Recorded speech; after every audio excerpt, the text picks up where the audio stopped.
Good afternoon. So let's continue with amendment lecture 3. So first chapter है, first chapter means after break first chapter, income from other source. तो इसमें section 56 में amendment हुआ है, देखते क्या है. From assessment year 17-18 applicable from AY 17-18, the existing provision of section 56(2) clause 7 of the act provide for chargeability of income from other source in case of money, immovable property, other property with or without consideration in excess of 50,000 is received by assessee being an individual or HUF. ये हमने पढ़ा है कि अगर आप individual HUF हो तो 50,000 के ऊपर अगर आपको गिफ्ट मिलता है, बंद हो गया चालू हो गया आगे, 50,000 के ऊपर, ओके, 50,000 के ऊपर अगर गिफ्ट मिलता है तो उसको क्या मानते हैं हम? इनकम मानते हैं. ठीक है. The provision also apply where shares of company received as a consequence of demerger और अमलगमेशन. मतलब डीमर्जर हो गया, अमलगमेशन हो गया, तो जो शेयर्स मिलेंगे of a company, such transaction is not regarded as transfer where recipient is firm or company. यही बेस है अमेंडमेंट का. मतलब मर्जर अमलगमेशन में क्या होता है, एक कंपनी के शेयर दूसरे को मिलते हैं, करेक्ट ना, तो उसको भी ट्रांसफ़र माना गया है. तो ये इनकम है, बट इनकम किसके लिए है? फर्म और कंपनी के लिए. ना इशू अराइज हो गया कि अगर ये शेयर्स मर्जर अमलगमेशन में अगर हमको मिलते हैं इंडिविजुअल को तो क्या होगा, उसके बेसिस पे अमेंडमेंट है. तो एग्जिस्टिंग प्रोविजन क्या बोलता है, वो इनकम है, बट अभी किसके लिए इनकम बोला है? किसके लिए? फर्म एंड कंपनी को डीमर्जर या अमलगमेशन में अगर मिलते हैं तो वो तो इनकम ऑलरेडी है.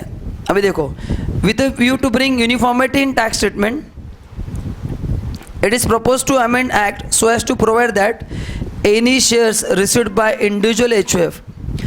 ओके, अभी हम यहाँ पे आ गए. As a consequence of same merger amalgamation shall not attract provision of section 56. Correct.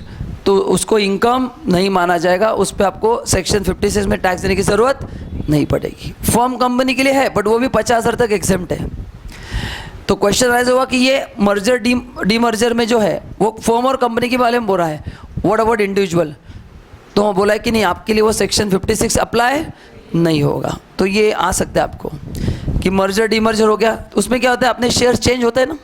पहले मेरे पास एक कंपनी के शेयर्स थे, now I am getting shares of another company, तो ओनरशिप ट्रांसफ़र हो रहा है, करेक्ट ना. तो मेरे को दूसरे कंपनी के शेयर्स मिल रहे हैं, तो उसको क्या गिफ्ट मानेंगे? क्या नहीं, उसको गिफ्ट नहीं मानेंगे. और क्यों नहीं मानेंगे? क्योंकि आगे जाके जब हम उसको सेल करने वाले हैं तो हम क्या पे करने वाले, उस पर कैपिटल टैक्स भी आने वाला है. तो ये सिंपल अमेंडमेंट हुआ है. सो क्या अमेंडमेंट हुआ है अदर सोर्स में? आपको नो इंडिविजुअल और HUF and at the time of amalgamation demerger आपको क्या मिल रहे हैं? शेयर्स. तो उसको 56 में टैक्स नहीं किया जाएगा. बस इतना ही समझना है. दूसरा हम ऑलरेडी पढ़ चुके हैं 115 BBDAA. एक बार रिवाइज करते हैं. बोलो, आप कौन से कंपनी के शेयर होल्डर हो, फॉरेन या डोमेस्टिक? डोमेस्टिक. आपको डिविडेंड मिला है एग्रीगेट मोर देन 10 lakhs, तो उसके ऊपर कितना टैक्स आएगा? 10%. उसका लॉजिक मैंने बता दिया आपको. यस, क्योंकि आपका टैक्स सेविंग हो रहा है, इसलिए उन्होंने बोला है टैक्स भरो. That's it. Then next very very important chapter, clubbing of income, जहाँ पे एक भी अमेंडमेंट नहीं है. आगे जाते हैं. चलो अच्छा है सर, एक तो नई चीज़ पढ़ने की जरूरत नहीं पड़ी है ना, एक तसल्ली मिल गई कि एटलीस्ट एक चैप्टर तो है जिसको बाद में नहीं पढ़ा तो चलने वाला है. Now chapter 10 set of and carry forward. बहुत सिंपल अमेंडमेंट हुआ है. आगे के अमेंडमेंट्स ऐसे ही है, एक एक मिनट के अमेंडमेंट्स है, 1 मिनट में पढ़ना और आगे जाना है. Time limit for carry forward and set of loss under section 73A of income tax act. Okay, ये कट कर दो, डेट ऑफ ये गलत हुआ है. सो ये अमेंडमेंट कहाँ पे हुआ है? Section 73A. देखो अभी क्या, मैं पहले पूरा बताता हूँ. अगर आपको याद है सेटअप में ऐसा बोला है, एक हमने सेक्शन पढ़ा था सेक्शन 80, जहाँ पे ऐसा बोला है कि आपको रिटर्न टाइमली फाइल करना पड़ेगा. क्या करना पड़ेगा? टाइमली फाइल करना पड़ेगा तो ही कैरी फॉरवर्ड अलाउड है, except house property and unabsorb depreciation. इन दोनों के लिए बिलेटेड रिटर्न होगा तो भी चलेगा। लेकिन सेक्शन 80 में सभी इनकम को कवर नहीं किया गया था, सेक्शन 80 में कुछ इनकम को कवर किया गया था। तो जिन इनकम को सेक्शन 80 में कवर नहीं किया गया था उसको इस बार ऐड कर दिया गया है। क्या कर दिया है?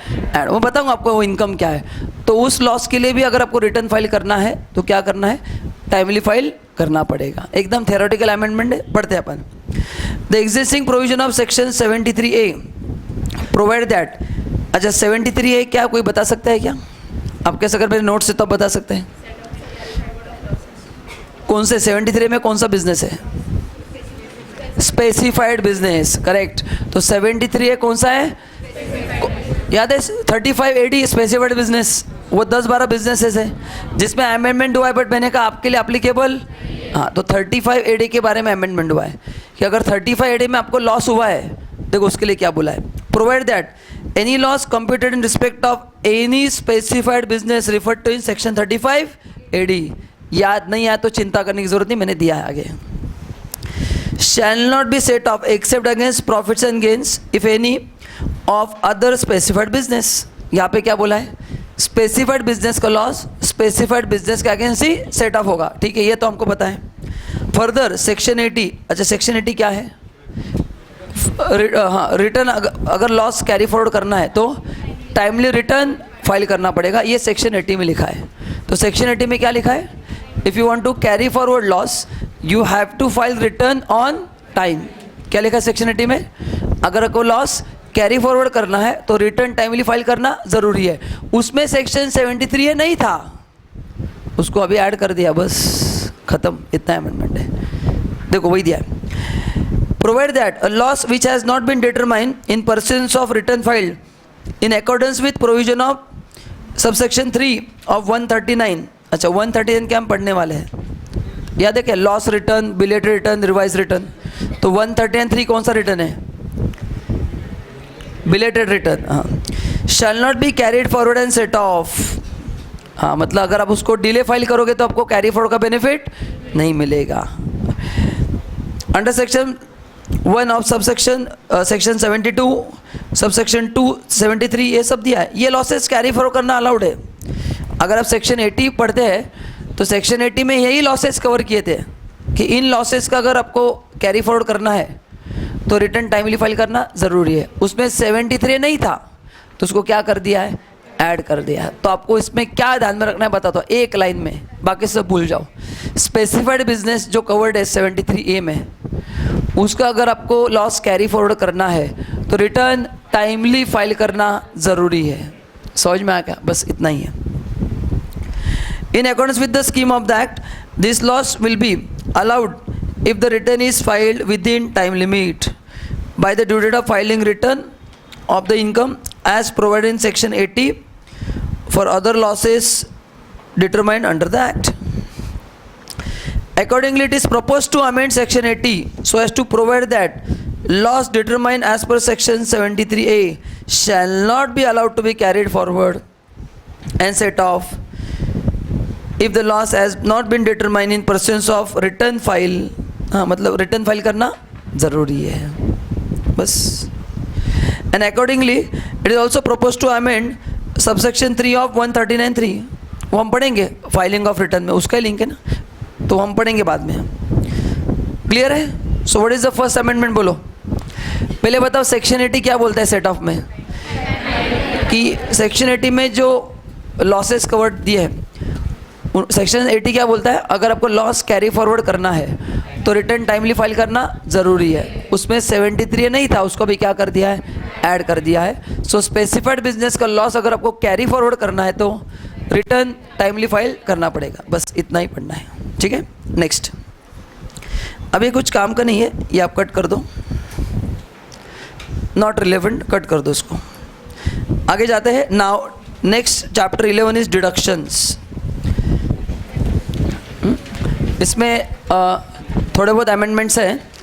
पहला अमेंडमेंट जो हुआ है वो अमेंडमेंट नहीं हुआ है, इंसर्ट हुआ है।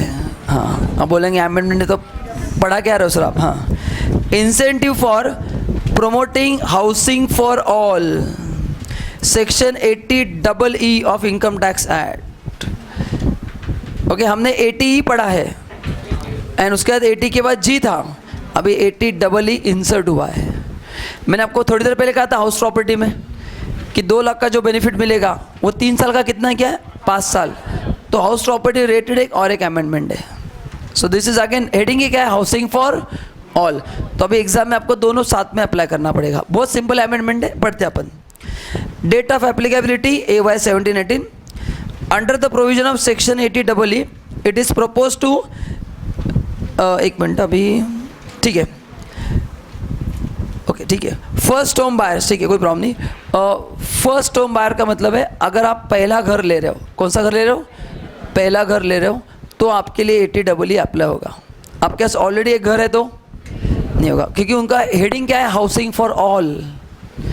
मतलब सबको घर मिलना चाहिए. जिसके पास ऑलरेडी घर है उसके लिए सेक्शन अप्लाई, जो फर्स्ट टाइम खुद का घर ले रहा है उसके लिए अप्लाई होगा.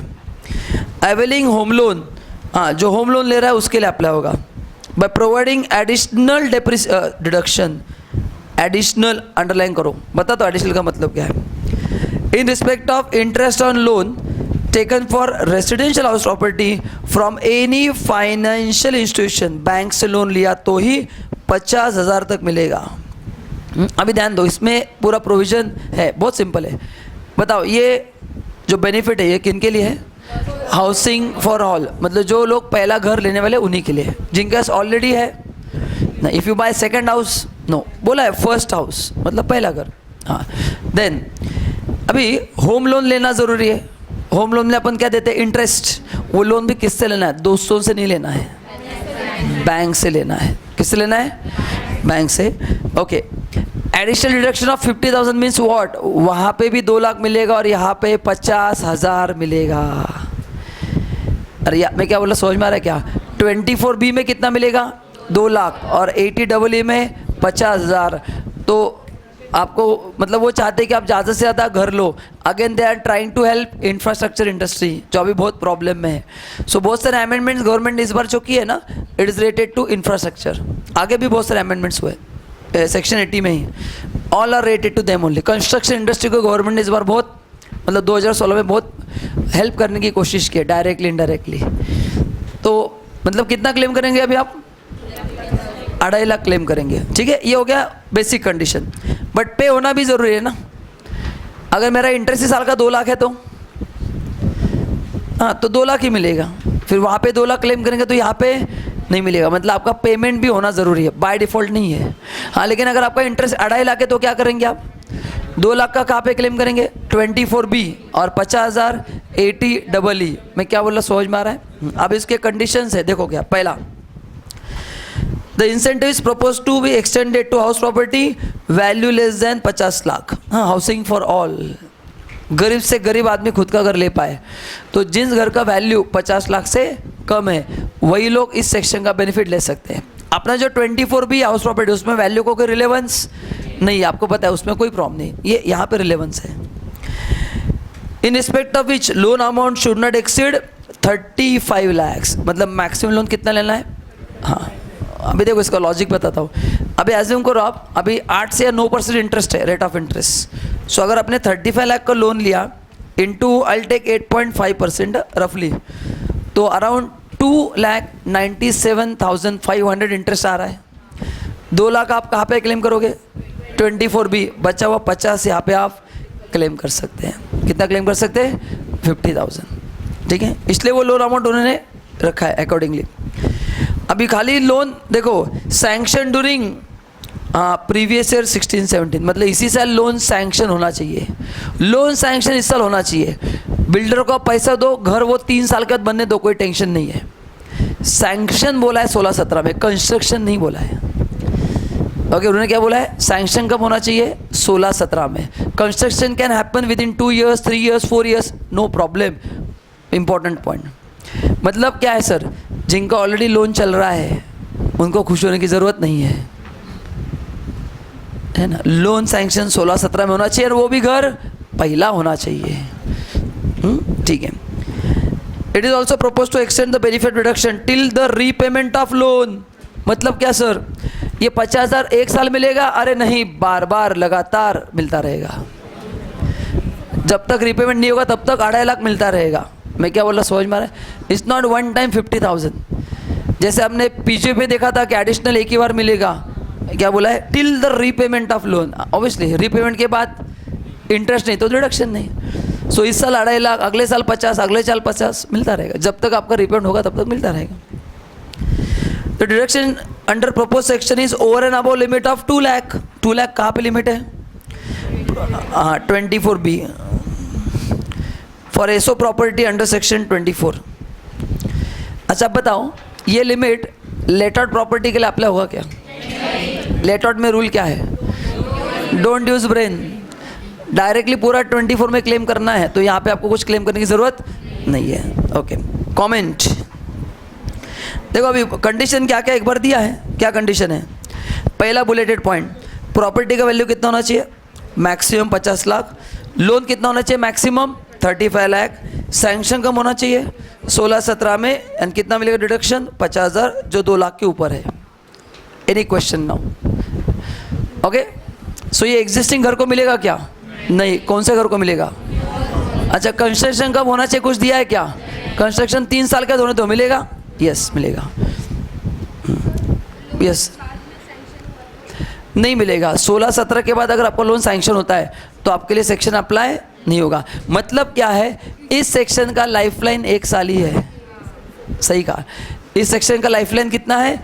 1 साल के बाद ये सेक्शन ख़त्म होने वाला है, अनलेस दे ने लॉ में अगर वो अमेंड करते तो। क्योंकि 80EE ना 2 साल पहले भी था वो, हाँ उसका पीरियड ख़त्म हो गया, अगेन उसको इंट्रोड्यूस किया। 2-3 साल 11-12 में 80EE था, उसको गवर्नमेंट ने बंद करके रखा था, अगेन निकला बाहर। तो ये गवर्नमेंट 1 साल के लिए बेनिफिट है। मतलब जिनका लोन 31 मार्च 17 के बाद सैंक्शन होगा, उनके लिए खाली कितना मिलेगा? वो 2 लाख मिलेगा, 50,000 का नहीं मिलेगा। ठीक है, चलो नाउ दूसरा अमेंडमेंट हुआ है, rationalisation of limit of deduction allowable in respect of rent paid under section 80GG। चलो एक बार रिवाइज करते हैं। 80GG क्या है? रेंट पेड, याद है? अगर आपने घर लेट आउट, मतलब आपने रेंट पे घर लिया है, तो आप जो रेंट पे कर रहे हो उसको आपको 80G में 80GG में डिडक्शन मिलता है, बट उसके लिए कंडीशंस है। कोई बता सकता है? 80GG का बेनिफिट क्लेम करना है तो आपको HRA नहीं मिलना चाहिए, याद आ रहा है क्या? एंड आप एसओ का बेनिफिट क्लेम, ये दो, एंड जिस एरिया में आपने घर लेट आउट किया है उसके नियर बाय आपके रिलेटिव का घर नहीं होना चाहिए। तो ये 3 कंडीशंस आप सब लोगों ने पढ़े हैं। सो 80GG के लिए क्या कंडीशन है? पहला, क्लेम करने के लिए आपको HRA नहीं मिलना चाहिए। दूसरा, उसके आजू बाजू आपके रिलेटिव का घर नहीं होना चाहिए। तीसरा, अगर आप उस रेंट का डिडक्शन क्लेम कर रहे हैं तो जो एसओ प्रॉपर्टी है उसका आप GAV नील का बेनिफिट क्लेम नहीं करोगे। अगर ये 3 कंडीशन फुलफिल होते हैं तो हमको 80GG में बेनिफिट मिलता था। कितना मिलता था? List of the following. Point number 1 ₹2,000 per month. Point number 2 25% of adjusted GTI। Point number 3 rent paid minus 10% of GTI। इसमें अमेंडमेंट एक ही हुआ है, 2,000 का लिमिट 5,000 हुआ है, खत्म। गवर्नमेंट को समझ में आ गया कि 2,000 में कहाँ पे घर मिलेगा रेंट पे, बताओ जरा, ढूंढ के बताओ, मैं जाके रहता हूँ वहाँ पे। पर मंथ 2,000 रेंट, करेक्ट ना? तो गवर्नमेंट को समझ में आया कि 2,000 बहुत ही कम है, तो उन्होंने कितना कर दिया है? एनीवे 5,000 भी बहुत कम लगता है। 5,000 में कहाँ पे घर रेंट पे मिलता है, क्वेश्चन मार्क है बहुत बड़ा, है ना? तो क्या अमेंडमेंट समझ में आ गया? बाकी सब कुछ सेम है। पहले कितना था? 2,000, अभी कितना हो गया? तो ब्रैकेट में आप लिख कर रखो अर्लियर 2,000, लिखो ब्रैकेट में अर्लियर 2,000।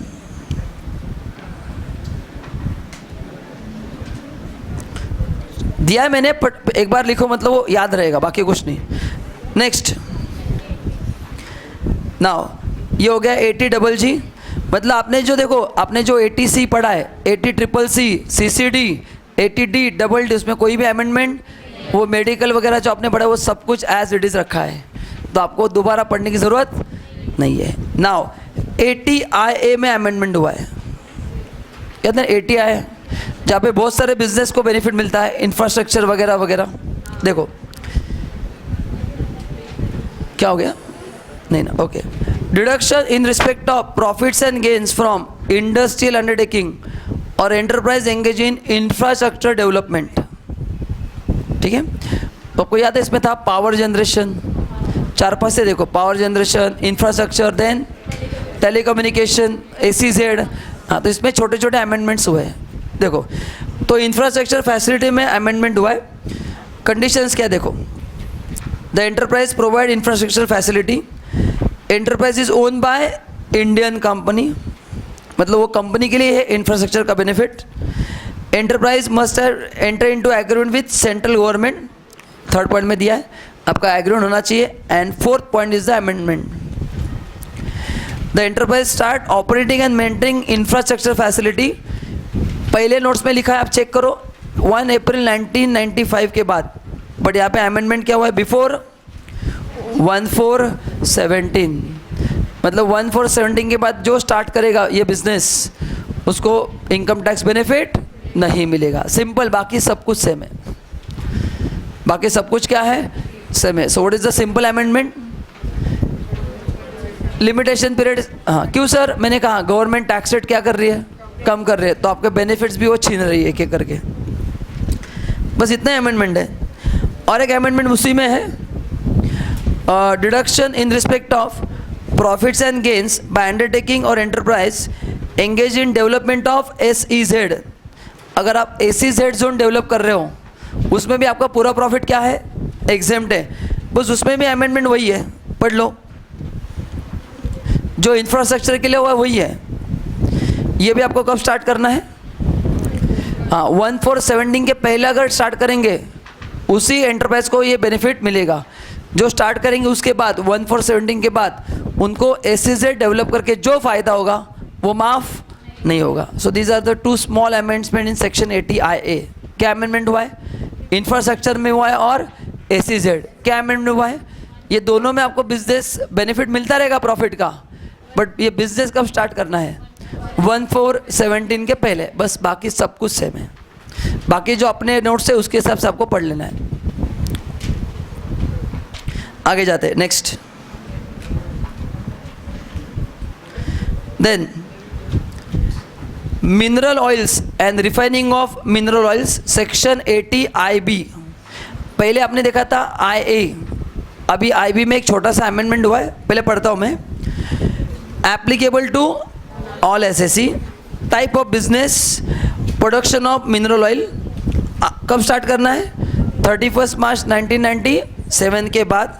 Deduction 100% for 7 years। दूसरा business, refining of mineral oil after 30th September 1998 anywhere in India, but before 31st March 2012 100% for first 7 years। commercial production of natural gas on or after 1/9/2009 100% for 7 years। ये पुराने हैं, ये revision हो गया, amendment नीचे दिया है। Deduction under section 80IB 9 will not be available to an undertaking which commence production of mineral oil or natural gas after 1417। किसके लिए बोला है, प्रोडक्शन मतलब पहला, एंड दूसरा कौन सा है, हाँ मतलब 1 और 2, इन दोनों के लिए बोला है, तीनों के लिए नहीं बोला है। अमेंडमेंट किसके लिए हुआ है, अरे किसके लिए हुआ है, production of mineral oil and, हाँ इन दोनों के लिए। मतलब अभी ये आफ्टर है ना, यहाँ पे एंड लिमिट आ गया है, तो गवर्नमेंट क्या कर रही है, फेज वाइज सभी डिडक्शन क्या कर रही है, कम कर रही है। क्योंकि उन्होंने बोला है हम कॉर्पोरेट टैक्स रेट कहाँ तक लेके आने वाले, 30 का 25 तक लेके आने वाले, हर साल 1-1% कम करेंगे। तो यहाँ से डिडक्शंस भी क्या कर देंगे, धीरे धीरे कम कर देंगे। Simple amendment. नाउ ये नया सेक्शन ऐड हुआ है 80IAC। स्टार्टअप, जो हमने पढ़ा था ना स्टार्टअप, कैपिटल में पढ़ा था ना स्टार्टअप, तो अगर आप स्टार्टअप करें, बिजनेस स्टार्ट करेंगे तो आपको 54 GB में तो बेनिफिट मिलेगा, ये हमने देखा था। और एक देखा था, अगर मैंने स्टार्टअप वाला बिजनेस स्टार्ट नहीं किया है, लेकिन अगर 54EE में अगर मैं वो उनके बॉन्ड्स इन्वेस्टमेंट करता हूँ उनके लिए, तो कितने का मिलेगा, 50 लाख। तो 2 अलग अलग चीज़ें हैं। अगर मैं बिजनेस स्टार्ट करता हूँ, startup, eligible startup, what is startup? Invention, मैंने बताया ना, पूरा नया होना चाहिए, है ना। नया मतलब मेरे लिए नहीं, वो बोर्ड ने अप्रूव करना चाहिए कि इन्वेंशन है। तो अगर मैं वो बिजनेस स्टार्ट करता हूँ तो 54 GB में बेनिफिट मिलेगा, मतलब मैं घर बेच के I can start eligible startup, ये हमने पढ़ा। एंड मेरे को एलिजिबल स्टार्टअप नहीं स्टार्ट करना है तो 54EE में क्या लिखा है? अगर तुमने कोई घर बेच के, हाँ आप गवर्नमेंट को पैसा दो, गवर्नमेंट को फंडिंग करेंगी, तो 54EE में आपको कितने का बेनिफिट मिलेगा? 50 लाख। क्लियर है? नाउ अभी एलिजिबल स्टार्टअप से जो प्रॉफिट मिलेगा उसका क्या, वो यहाँ पे एग्जेम्प्ट किया है। वो जो मैं पेटेंट वगैरह बनाऊंगा, स्पेसिफिक नया रिसर्च इनोवेशन करूंगा, वो इन्वेस्टमेंट करने के लिए 54 GB में बेनिफिट दिया है। अरे इन्वेस्ट करने के बाद क्या मिलेगा? फ़ायदा मिलेगा ना। टर्नओवर 25 करोड़ के ऊपर नहीं जाना चाहिए, याद आ रहा है कि नहीं? उसमें फ़ायदा मिलेगा कि नहीं? वो फ़ायदे को यहाँ पे एग्जेम्प्ट किया है। मतलब देखो स्टार्टअप के लिए कितना बेनिफिट है, क्या क्या बेनिफिट है बोलो पहले। अगर आप जो भी इन्वेस्ट करोगे एलिजिबल स्टार्टअप में, आपको काफ़ी बेनिफिट मिलेगा। Section 54 GB। अगर आपको उसमें इन्वेस्ट नहीं करना है तो आप उनके क्या ले सकते हैं? स्पेसिफाइड इन्वेस्टमेंट करेंगे तो वो भी आपको कहाँ पे मिलेगा? 54EE में। कितने का मिलेगा? 50 लाख। एंड अगर आप वो बिजनेस स्टार्ट करते हो तो उसमें प्रॉफिट तो होगा कि नहीं होगा? वो कहाँ पे एग्जेम्प्ट होगा? 80IAC लिंक हो गया सब। तो स्टार्ट करने के लिए इन्वेस्टमेंट जो करोगे वो कहाँ पे एग्जेम्प्ट होगा? 54 GB। इन्वेस्ट करने के बाद जो फ़ायदा होगा वो कहाँ पे माफ़ होगा? 80IAC। क्लैरिटी आ गया क्या? मैं ये बार बार क्यों बता रहा हूँ? एग्जाम में क्वेश्चन आने वाला है कन्फर्म ऑन एलिजिबल स्टार्टअप। तो you should be absolutely clear कि वो इनकम की बात कर रहे हैं या इन्वेस्टमेंट की। अगर इन्वेस्टमेंट की बात कर रहे हैं तो कहाँ पे एग्जाम्शन है दोस्तों? आंसर दो। 54 GB। इनकम की बात कर रहे तो मैं क्या बोल रहा हूँ, आपको समझ में आ रहा है? हाँ, अभी पढ़ते हैं। Applicable SSC being an eligible startup, quantum of deduction 100% of profit derive from such eligible startup. 100% का बेनिफिट मिलेगा। पूरा प्रॉफिट जो मैंने वो कहा था ना, पेन मैंने इनोवेट किया, 100% प्रॉफिट माफ। लेकिन उन्होंने एक्सेप्ट करना चाहिए कि नया है, मैं बोलने से नहीं होगा। डिडक्शन कितने साल मिलेगा? बहुत बड़ा डिडक्शन है। Deduction can be claim at the option of the assessee. Option को हाईलाइट करो।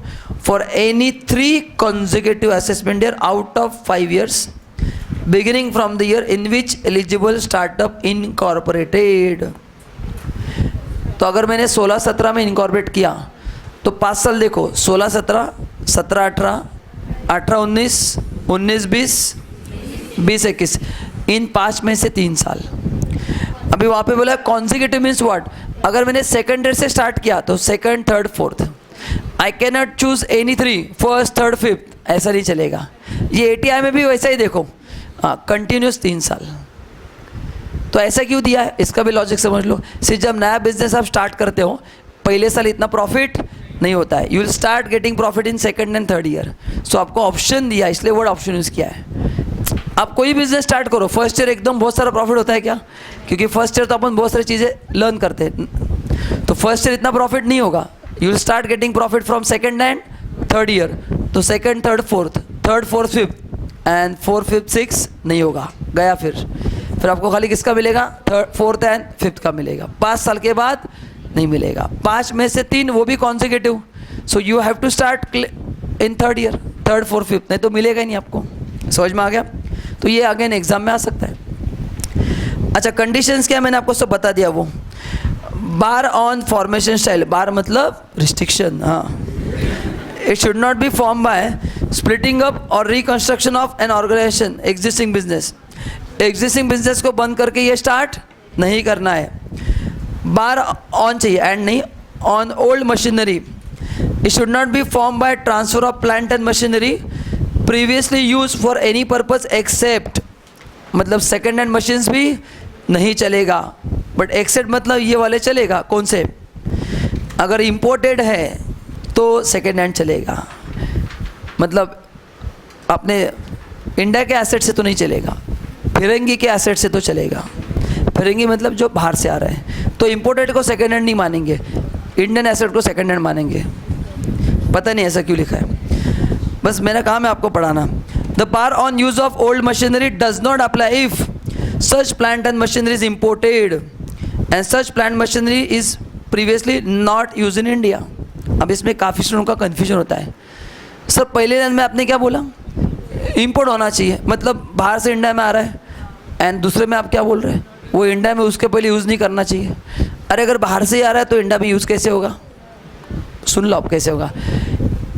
ए ने पहले एसेट को इंडिया में यूज़ किया, फिर बी को बेचा यूके में, और वहाँ से मैं लेके आ रहा हूँ तो समझ में आया कि नहीं. अरे हो सकता है कि नहीं. अभी हाँ, मैंने इंपोर्ट किया है, बट मैंने जिससे इंपोर्ट किया है अगर उसने इंडिया से परचेस किया तो मतलब इंडिया में पहले यूज़ हुआ है कि नहीं, नहीं चलेगा. क्यों नहीं पूछने का, बोला है. No depreciation on such plant machinery is allowed to any person for any assessment year. हाँ, इसके इंडिया में उसका डेप्रिसिएशन किसी ने पहले क्लेम, मतलब वही वो पहले किसी ने इंडिया में यूज़ नहीं करना चाहिए. तो आप क्या करोगे, आप कैसे इंडिया में यूज़ करोगे, एक्सपोर्ट करोगे, वहाँ से लेके आओगे, इंपोर्ट बाहर से लेके आएगा. हम क्या पागल है क्या, गवर्नमेंट बोल रहे हैं, हमको सब पता है तुम क्या कर सकते हो, इसलिए बोल के दिया, ऐसा भी नहीं चलेगा. नाउ लो वैल्यू, हाँ कितने के एसेट्स होंगे उस पर रिस्ट्रिक्शन है. देखो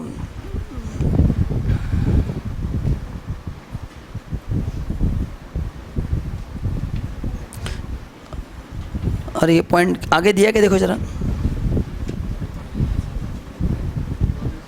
आगे दिया है कि नहीं. हाँ ठीक है, बताता हूँ मैं. नाउ बाकी टर्म्स तो सिंपल है, उसमें लो वैल्यू क्या मैं बताता हूँ, 2 मिनट दो. Meaning of terms, what is eligible business, वो दिया है मैंने, ये भी पढ़ लिया ना हमने. एलिजिबल स्टार्टअप क्या होता है, इनोवेशन, 25 करोड़ टर्नओवर नहीं होना चाहिए अगले 5 साल के, वो सब दिया है. ठीक है, नाउ आगे जाते हैं. ये भी नया सेक्शन इंसर्ट हुआ है, अमेंड नहीं हुआ है. 80 IAB है, sorry. Deduction for profits and gains from housing project, again infrastructure industry. बहुत सारे गवर्नमेंट ने अमेंडमेंट्स किए टू सपोर्ट इंफ्रास्ट्रक्चर इंडस्ट्री. अच्छा अभी ध्यान से सुनना, एक आपका कन्फ्यूजन हो सकता है. 80 IB में देखो एक हाउसिंग प्रोजेक्ट है, अगर आपको याद है तो लोकल अथॉरिटी से अप्रूवल अगर 4-5 में लिया है तो 4 साल में कंस्ट्रक्शन करना है, 5 के बाद लिया तो 5 साल में करना है. वो अलग है, ये अलग है. वो बड़े घर के लिए, छोटे घर के लिए है, दोनों सेक्शन से. क्योंकि आप 80 IB जब पढ़ोगे ना, उसमें भी मैंने एक दिया है, देखो हाउसिंग प्रोजेक्ट. आपको याद है कि आपने पढ़ा है, क्या भूल गए सब लोग. ओके अच्छा है, फिर तो फिर कोई प्रॉब्लम ही नहीं. जब पढ़ोगे तो ध्यान में रखना, दोनों क्या है, अलग अलग. वो बड़े घर के लिए और ये छोटे घर के लिए, हाउसिंग फॉर ऑल. अभी छोटा मतलब कितना, हम देखो छोटा मतलब, आप हंसोगे अभी, एक घर में कौन रहेगा आप बताओ, मतलब अभी क्या कैसे गवर्नमेंट आप अमेंडमेंट कर रहा है, मेरे को समझ में नहीं आ रहा है. आप देखो खुद को फिट कर सकते हैं उस घर में, आपके लिए किया ना अमेंडमेंट. Applicable to all. तो सुनो, अभी there is one more housing project 80 IB में, वो अलग है, और ये तो 2 सेक्शन, वो बड़े घर के लिए और ये. हाँ ये मैं क्लैरिटी दे के पढ़ रहा हूँ, तो घर पे आप जब पढ़ोगे तो कन्फ्यूजन नहीं होना चाहिए कि सर ये दोनों अलग अलग है क्या. यस दोनों अलग अलग ही है. Nature of business, business of developing and building housing projects. Note, SSC who execute housing project as a works contractor awarded by any person including state and central government is not eligible for deduction. ध्यान से सुनो, इसका मतलब क्या है. मैं आपके लिए घर बना रहा हूँ, छोटे घर, ठीक है, हाँ इतने ही छोटे. मतलब अभी आपने मेरे को काम दिया कि विपुल सर तुम बिल्डिंग बना के दो. अभी ये बिल्डिंग बनाने का कुछ काम मैंने आउटसोर्स किया है, उसको बोलते हैं वर्क्स कॉन्ट्रैक्टर. तो बेनिफिट उसके लिए नहीं है, मेरे लिए है.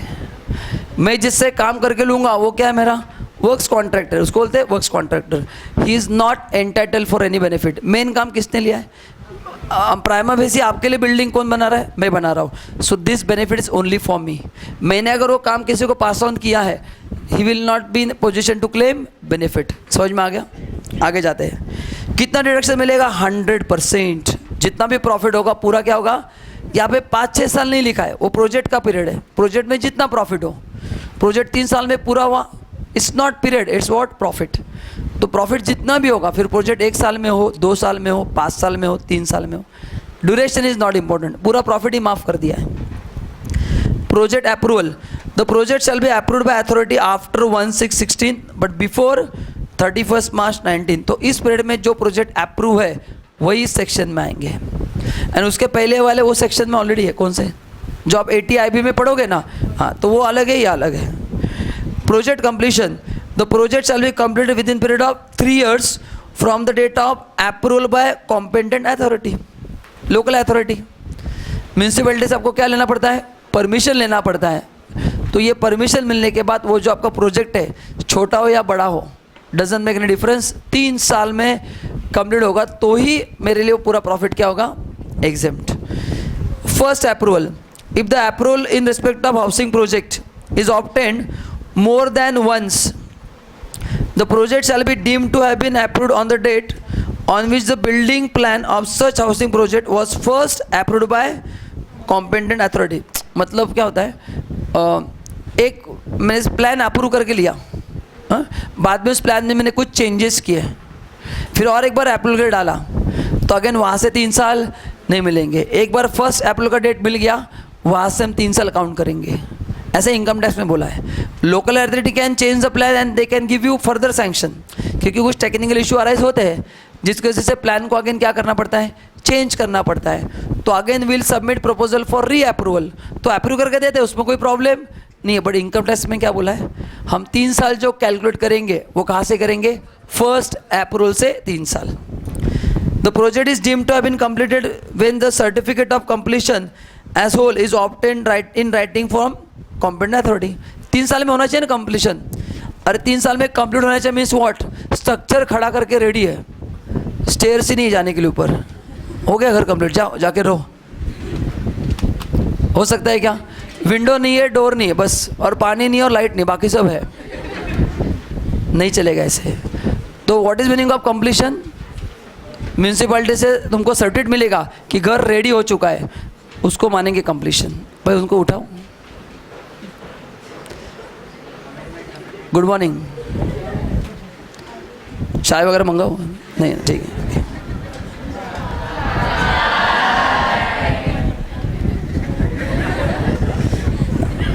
Okay, shops and commercial establishment. अच्छा सर, ये हाउसिंग होना चाहिए, कमर्शियल भी होगा? चलेगा, कमर्शियल होगा तो भी चलेगा। देखो क्या है, मेरे को स्किप नहीं कहना, बराबर है ना?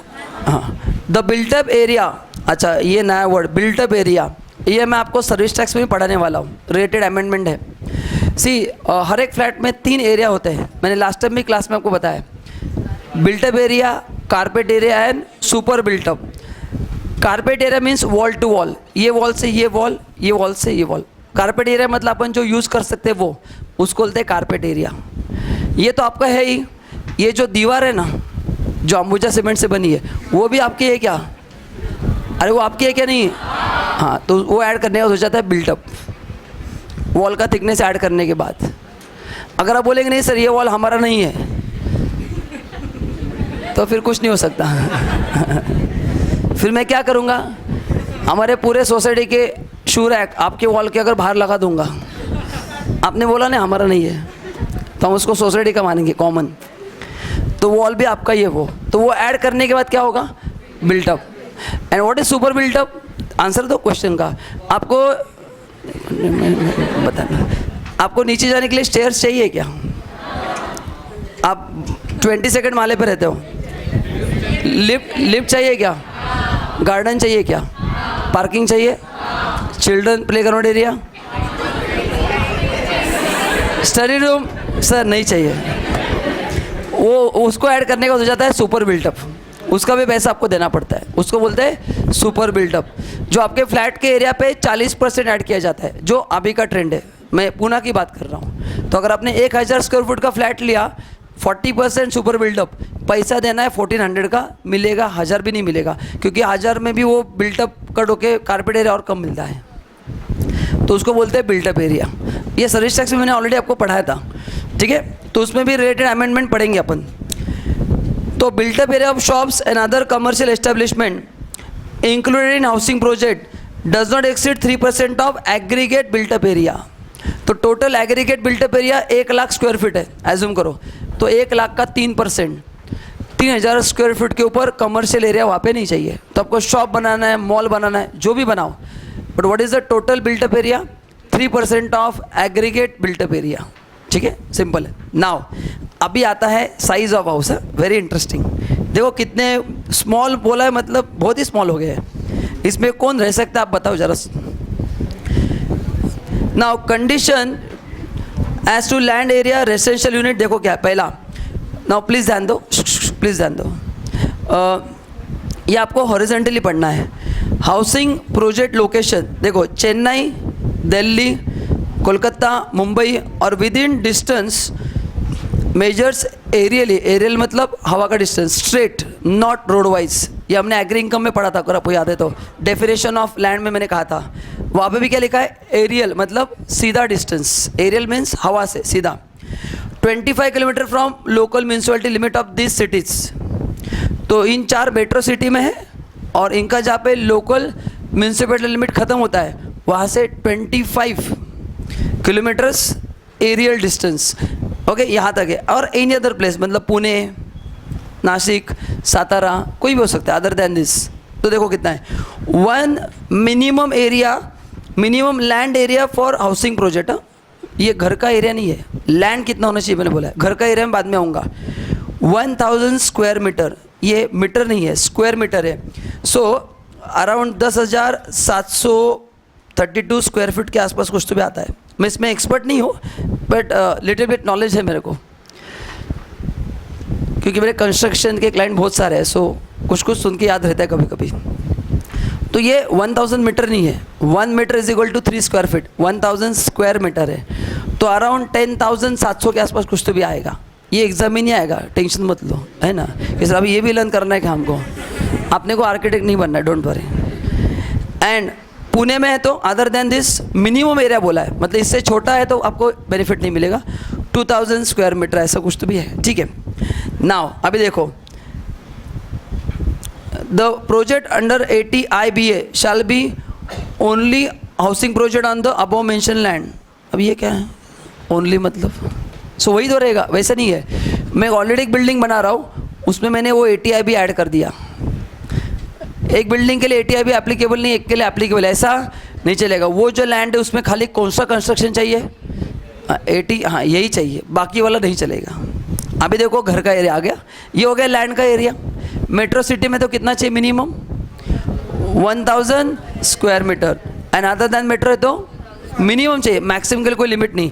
अभी देखो घर का area, maximum built up area for residential house 30 square metre, 320 feet, 320 feet का घर। क्या क्या करेंगे 320 फीट, पता नहीं कैसे घर बनाएंगे, बहुत मुश्किल है। और ये भी कहाँ पे? मेट्रो सिटी में, क्योंकि वहाँ पे पॉपुलेशन ज़्यादा है ना, तो छोटे छोटे घर बनाओ। एंड पुणे में तो थोड़ा बड़ा 60, ये तो ठीक है, रीजनेबल है, अराउंड 640 स्क्वायर फीट, मतलब एटलीस्ट 1 BHK डिसेंट फ्लैट बन सकता है। 320 मतलब क्या हो गया, है ना, पता नहीं क्या है, स्टार्ट होकर फ्लैट ख़त्म हो जाएगा, है ना, ऐसे एंट्री किया कि ख़त्म,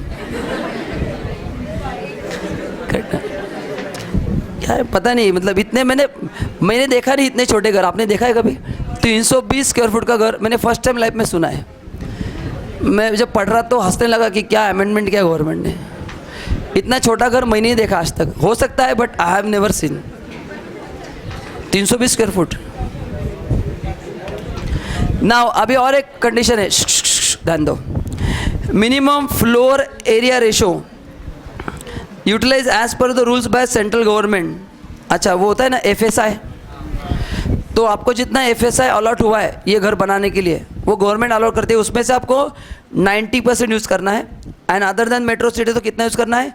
80% एरिया कंस्ट्रक्ट करना है। नहीं तो आप क्या करोगे, सुपर बिल्टअप के लिए जगह ज़्यादा रखोगे ताकि ज़्यादा पैसा आपको मिले, एंड घर कम बनाओगे उसी एरिया के, बट मैक्सिमम एरिया गार्डन वगैरह वगैरह बनाओगे ताकि आपको उसमें ज़्यादा पैसा मिलता है। क्योंकि गार्डन के लिए वॉल वगैरह थोड़ी बनता है, सो उनको उसमें बहुत ज़्यादा फ़ायदा होता है। लेकिन फ्लैट बनाए तो सब कुछ बनाना पड़ता है, तो इसलिए उन्होंने बोला है कि आपको जो एरिया हम देंगे ना, जो अप्रूव करके, उसमें से जो FSI अलॉट हुआ है उस पे से 90% एरिया कंस्ट्रक्ट होना चाहिए, बाकी का 10% आप रखो ऐसे ही। And other than metro city है तो 80%। Next, if a residential unit is allotted to an individual, आपने वहाँ पे एक फ्लैट लिया है, ठीक है, no other residential unit in the housing project shall be allotted to individual और द स्पाउस और the minor child of such individual. कुछ समझा नहीं है क्या है, सुनो लॉजिक बताता हूँ। एज्यूम करो मैं इस कंस्ट्रक्शन बिजनेस में हूँ, ये सभी कंडीशन मैंने फुलफिल किया है, तो whatever profit I am going to get वो पूरा एग्जेम्प्ट होगा कि नहीं होगा? अरे होगा कि नहीं होगा?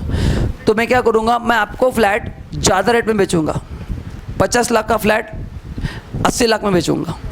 सुनो इससे क्या होगा, I will get more profit on paper, मतलब एक्चुअल में मिलेगा ही, तो मेरा प्रॉफिट तो एग्जेम्प्ट है, मेरे लिए कोई प्रॉब्लम नहीं है, मैंने आपका फ़ायदा करके दिया है। कैसे?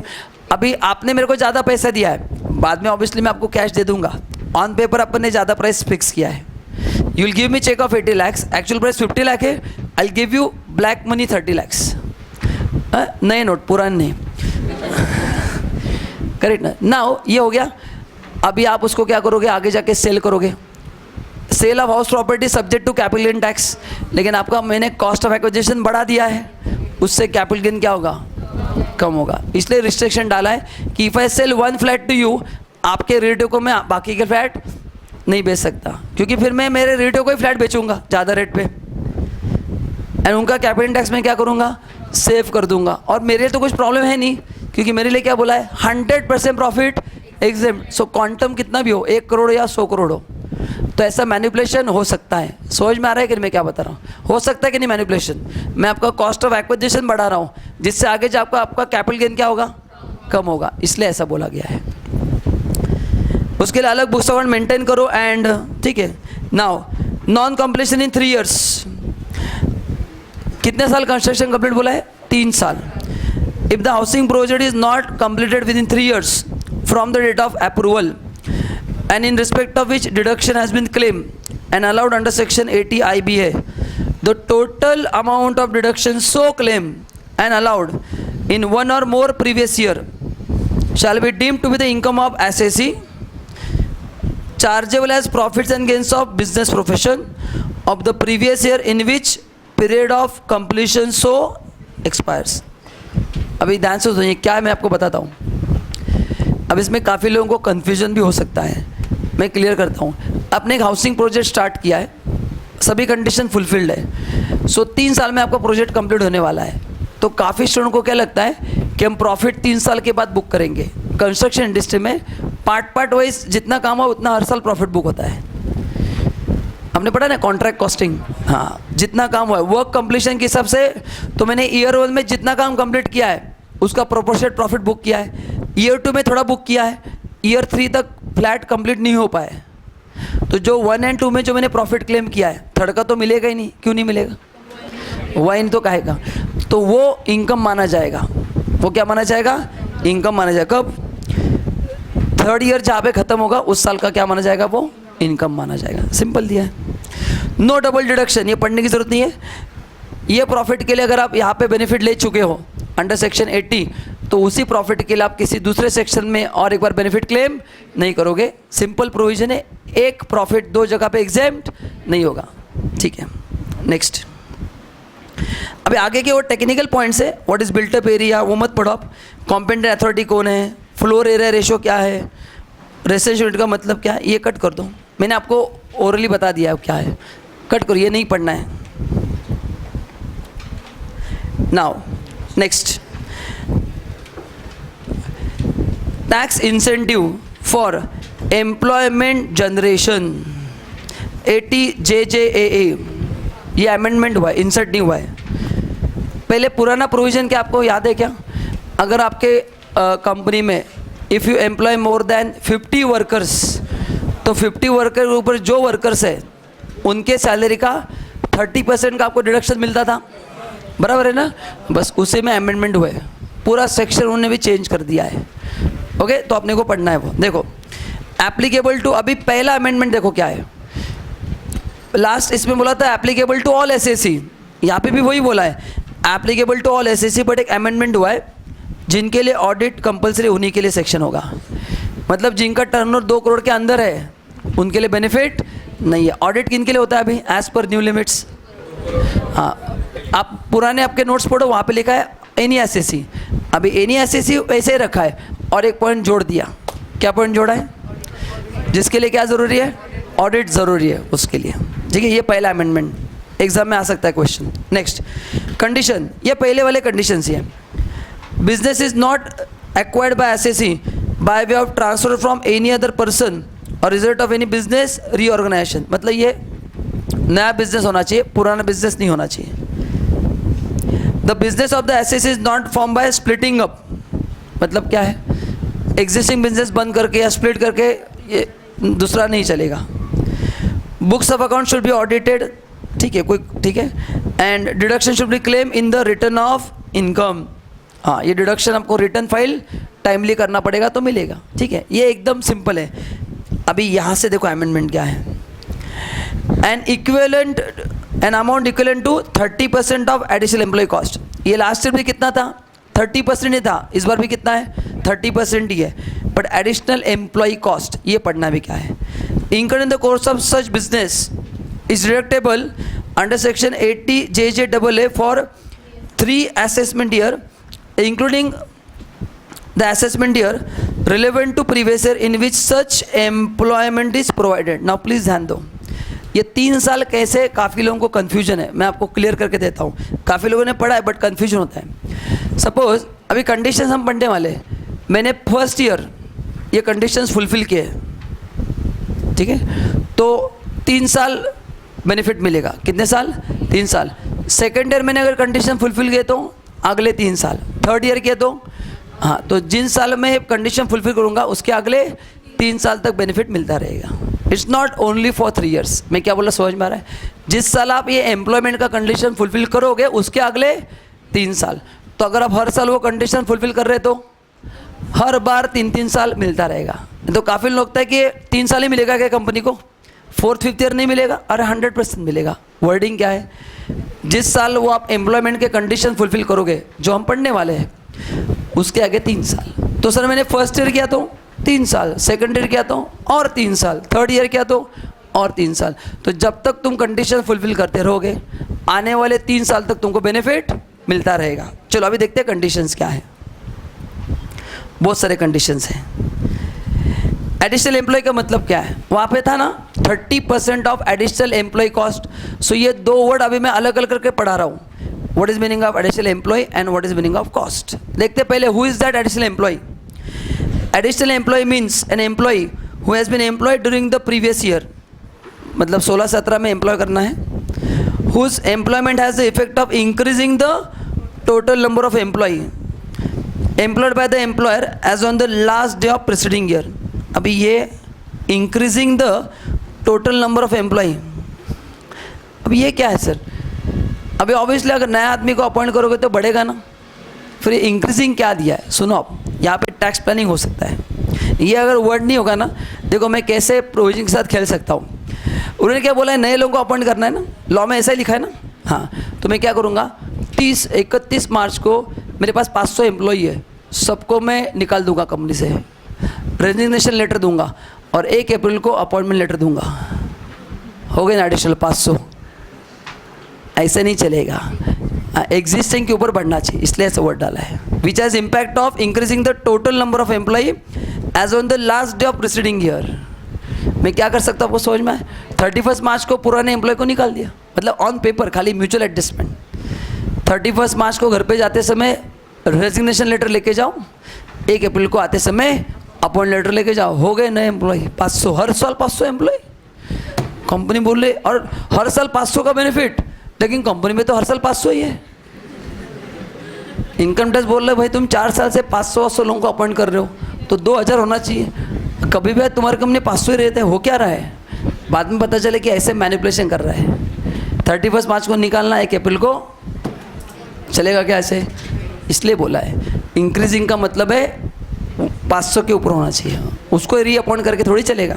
ठीक है। डज नॉट इंक्लूड, सुनो, ABCD में जो एम्प्लॉई है उनको अगर आप अपॉइंट करते हैं तो वो 80 JJAA में नहीं आएंगे, इनका 30% आपको नहीं मिलेगा। ये पूरा नया आपके लिए, ये पहले नहीं थे ऐसे रिस्ट्रिक्शंस। देखो क्या है, an employee whose total emoluments are more than 25,000 per month, जिसका सैलरी 25,000 के ऊपर है, वो यहाँ पे कवर नहीं होगा। मतलब ऐसे लोगों को एम्प्लॉय करो जिनका सैलरी, हाँ, मतलब गवर्नमेंट की कोशिश है कि मैक्सिमम एम्प्लॉयमेंट गरीब लोगों को मिले, एम्प्लॉयमेंट जनरेशन, ठीक है। An employ for whom entire contribution paid by the government under employ pension scheme notified in accordance with the provision of Employee Provident Fund and Miscellaneous Provision Act। मतलब अगर कोई employ है जिनके pension fund में पूरा पैसा government डाल रहा है, कौन डाल रहा है? Government. Company is not contributing anything, entire pension का पैसा who is going to put? Government. तो ऐसे एम्प्लॉय को आपको बेनिफिट नहीं मिलेगा। तीसरा, an employ employed for period of less than 240 days during the previous year. Okay, बता दो मैं क्या है। And fourth, an employ who does not, employ बोला है, does not participate in recognise provident fund, मतलब जिसके लिए रिकॉग्नाइज प्रोविडेंट फंड अप्लाई नहीं हो रहा है। ये 4 एम्प्लॉय नहीं चलेंगे। सो जिनका MCQ है उनको ये इंपॉर्टेंट है, एग्जाम में आ सकता है कि which of the following employ is not eligible for benefit under section 80 JJAA। कौन से 4 नहीं बोलो? जिनका सैलरी 25,000 से ज़्यादा है। दूसरा, पूरा पेंशन फंड कौन? गवर्नमेंट। तीसरा, less than 240, an employ does not participate in recognise provident fund. अब ये 240 का कंडीशन वेरी इंटरेस्टिंग। अभी 240 दिन मिनिमम काम करना है, मतलब क्या है? मतलब गवर्नमेंट को आपको अपॉइंट ही करना पड़ेगा। मतलब देखो क्या होता है, अभी बताता हूँ मैं आपको। देखो कैसा प्रोविज़न बना है, आप देखो इसका मैं आपको एनालिसिस बताता हूँ कि क्या उनका कहना है एग्जैक्टली। आप बताओ सही है क्या? 1/4/16 से 31 मार्च 17 उस बंदे ने 240 दिन काम करना चाहिए। मतलब देखो, अप्रैल, मई, जून, अप्रैल के 30, मई 31, जून 30, 365 minus 30 minus 365 minus 30 minus 31 minus 30 कितना आ गया? 274 और 6, मतलब यहाँ पे 24 तक ही आना चाहिए। नहीं, कुछ तो गड़बड़ हो गया, एक मिनट। 30 प्लस 240 चाहिए ना। सो 365 माइनस 30 माइनस 31, 240 चाहिए ना। जून के 30 आएंगे, माइनस 30, जुलाई के 31 माइनस करता हूँ मैं, तो 3 दिन, मतलब अगस्त के 3 दिन, अगस्त 3। देखो अभी क्या उनका कहना है, मतलब आपको उसको अपॉइंट करना है तो इसके पहले अपॉइंट करना है। क्यों? इसके बाद अगर आप अपॉइंट करते हो तो क्या होगा? उसका पीरियड ऑफ वर्किंग कितना होगा? Less than 240। मतलब आपको पहले 4 महीने ही अपॉइंट करना वर्कर को। मतलब अगर दिसंबर में आपके 15 वर्कर छोड़ के गए तो नए वर्कर को बोल रहा है कि रुको, अप्रैल तक रुको, हमको 30% एक्स्ट्रा मिलेगा ना, हम तुमको 6 महीना काम नहीं देंगे। अरे एम्प्लॉयमेंट जनरेट करना है या कम करना है? 30% क्लेम करने के लिए I have to employ people during this 4 months because he will have to work for me for at least 240 days। तो 1 अप्रैल से 3 अगस्त इसके बीच में बोला अपॉइंट करो।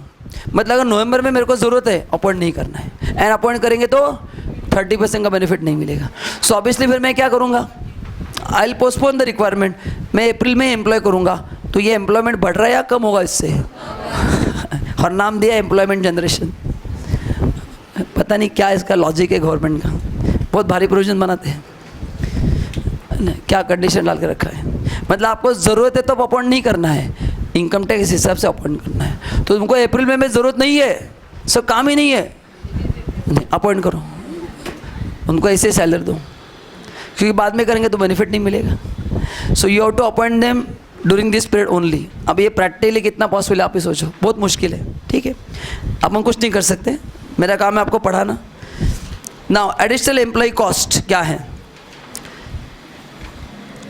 Additional employ cost means total emoluments paid और पेएबल टू एम्प्लॉई। मतलब उनको जब टोटल पैसा दोगे होता है, ठीक है। अभी ये आप in case of existing business the additional employ cost shall be nil if there is no increase in number of employment from the total number of employ employed on the last job preceding year. Obviously last 31 मार्च को 500 थे, मैंने नए appoint नहीं किए, so there will be no extra cost. Emoluments are paid otherwise than by way of account payee cheque. मतलब अगर cash में आप देंगे तो उसको हम एडिशनल एम्प्लॉय कॉस्ट नहीं मानेंगे. फिर बढ़ेंगे तो भी हमको इनकम टैक्स बेनिफिट नहीं मिलेगा. क्वेश्चन आ सकता है एमसीक्यू के लिए कि 80JJAA के लिए अगर आपको बेनिफिट क्लेम करना है तो ये जो एम्प्लॉय को पैसा देना है वो कौन से फॉर्म में देना है? Any mode other than cash. Cash में देंगे तो नो बेनिफिट. कैश में क्या आप ऑन पेपर साइन करके लोगे? ये साइन करो तुमको 50,000 मिला है, देंगे नहीं आप उसको. तो ये एक्सप्लॉयटेशन हो सकता है वर्कर के साथ. ये सोच के गवर्नमेंट ने प्रोविजन बनाया कि आप उनको कैश में पेमेंट नहीं करोगे तो पे करो, बट हम 30% अलाउ नहीं करेंगे. ठीक है. In the first year of new business emoluments paid और payable to employ provided during the previous year shall be deemed to be the. मतलब क्या है? अरे अगर नया मेरा बिजनेस है तो जो फर्स्ट ईयर में अपॉइंट करूंगा सभी एडिशनल होंगे कि नहीं? अरे समझ में आ रहा है कि नहीं? अगर मेरा नया बिजनेस है तो पूरे कॉस्ट को क्या मानेंगे? Additional employ cost. And what is meaning of emoluments? पढ़ने की जरूरत नहीं, उसको बोलते हैं सैलरी.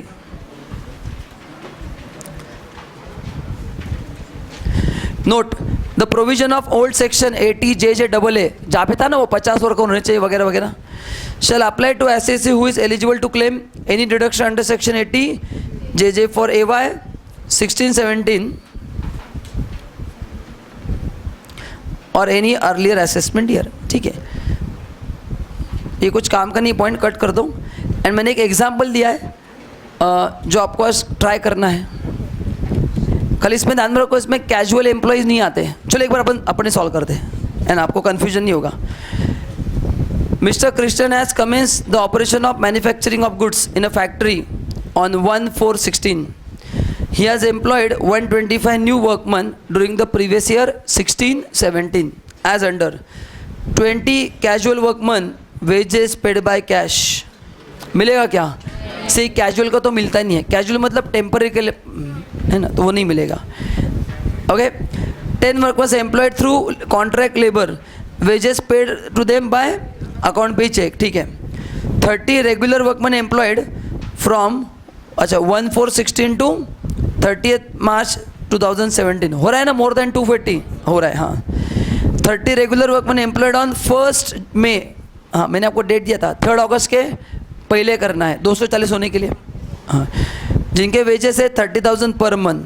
मिलेगा क्या 30,000 पर मंथ? नहीं. क्यों नहीं मिलेगा? तो ये भी गया. 15 रेगुलर वर्कमैन एम्प्लॉयड ऑन 1 जुलाई. चलेगा ना? 3 अगस्त के पहले करना है. मिलेगा क्या? नहीं मिलेगा. ओके. देखते हैं अपन. Compute deduction available to mister A for AY 17-18 if wages paid to each workman at 10,000 per month. क्योंकि ऊपर वर्कमैन का सैलरी नहीं दिया ना. पॉइंट नंबर 2 में देखो, बी में सैलरी नहीं दिया है. दिया क्या बी में सैलरी? नहीं. तो उसका सैलरी 10,000 बोला है. Except those employ on 1/5/15 and the profit and gains from manufacturing goods in factory for AY 17-18 is 4.75 lakh. देख लो आप सोल्यूशन एक बार. मैंने रीज़न भी दिया है. बोलो पहला कौन है? कैजुअल. मिलेगा क्या? क्यों नहीं मिलेगा? कैश में दिया है. दूसरा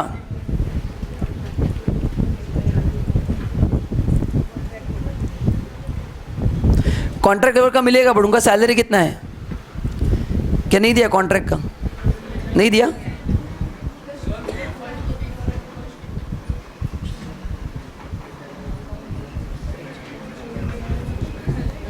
एक मिनट. पहला कौन है? कैजुअल. ये 20 है ना, इनका हो गया. नेक्स्ट कौन है? Contract labour. कितना है? 10. नेक्स्ट एक मिनट. थर्ड कौन से है? 30 regular workman employed not in employment on 31st. ये डेट देखो कब है. पॉइंट सी में डेट देखो क्या है. What is the last date in point C? 30 March 2000।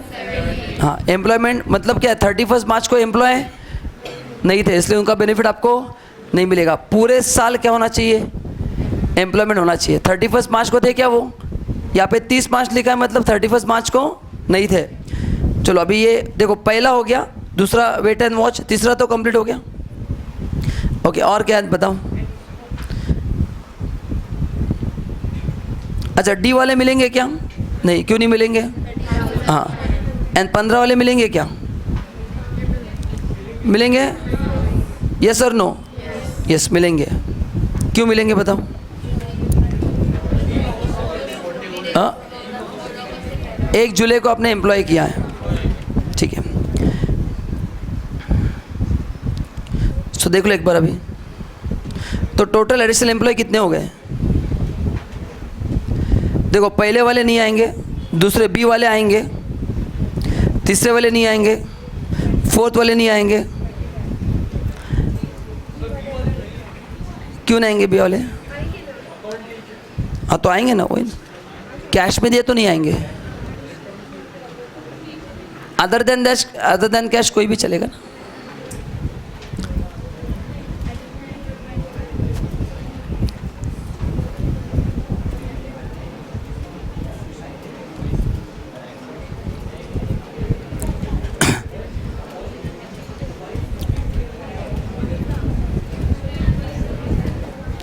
अच्छा, 1/7/16 से कितना होता है, देखो 31 मार्च, 1/7/16 से कितना होता है, जुलाई 31, अगस्त 31, सितंबर, अक्टूबर, नवंबर, दिसंबर, जैन, फेब, मार्च, हो रहा है ना 274। तो कितने हो गए एडिशनल, एक बार काउंट करो। ये नहीं होगा, ये होगा, ये नहीं होगा, ये भी नहीं होगा, और ये होगा, बराबर है ना। बी एन कौन सा कवर होगा, ये सबको समझ में आ गया। बी एन ई कवर होगा। ए क्यों नहीं होगा बोलो, कैश में। सी क्यों नहीं होगा, 31 मार्च पे वो नहीं थे। एंड डी क्यों नहीं होगा, 25,000 के ऊपर है, तो बचे कौन, 2 ही बचे। हाँ, तो उन दोनों का आपको क्लेम करना पड़ेगा। Compute the deduction available to mister A for AY 17-18 if wages paid to each workman at 10,000 per month except those employee on 1/5 वापस 16 चाहिए, and the profits and gains. अच्छा, 1/5/15 को कोई दिया है क्या, नहीं, 16 है यहाँ पे, 16 करो। तो अभी चलो हम निकालते से कितना आएगा उनका सैलरी। 10 × 10 बराबर है ना, मंथली 10,000 है उनका सैलरी, तो 10 × 10,000, 10 × 10,000 कितना आएगा, 1 लाख महीने का या साल का है, 10,000 पर मंथ बोला है, तो इंटू पहले 12 करो, 12 लाख आ गया, उसका 30% करो। हाँ, मतलब ये जो एम्प्लॉई है उनके लिए अपने को कितना मिलेगा बेनिफिट, 3,60,000 का बेनिफिट मिलेगा। कितने का मिलेगा, 3 लाख। क्लियर है क्या, कंफर्म बोलो। ए के लिए क्यों नहीं मिलेगा, कैश में। बी के लिए मिलेगा, यस। सो 10,000 पर मंथ, 10 एम्प्लॉय का कितना हो गया, 1 लाख, साल का कितना हो गया, 12 लाख, उसका 30%, 3,60,000। देन सी और डी का क्यों नहीं मिलेगा, सी का क्यों नहीं मिलेगा, 31 मार्च को वो नहीं है। एंड डी का क्यों मिलेगा, 30,000, डी का भी नहीं मिलेगा, 25 के ऊपर है। एंड रेगुलर का मिलेगा 15 का। सो 15 का सैलरी कितना दिया है, उनका सैलरी नहीं दिया ना, तो उसका हम वर्किंग नहीं करेंगे फिर। अभी वर्किंग किसका करेंगे हम, खाली 10 का। तो 15 का वर्किंग क्यों नहीं करेंगे, उनका सैलरी आपको नहीं पता है। सो 10 का कितना आ रहा है आंसर, 12 लाख का 30%।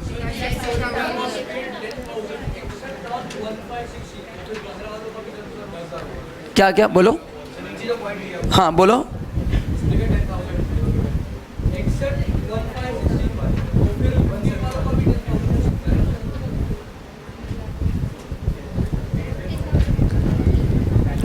Except those employee on 1/5,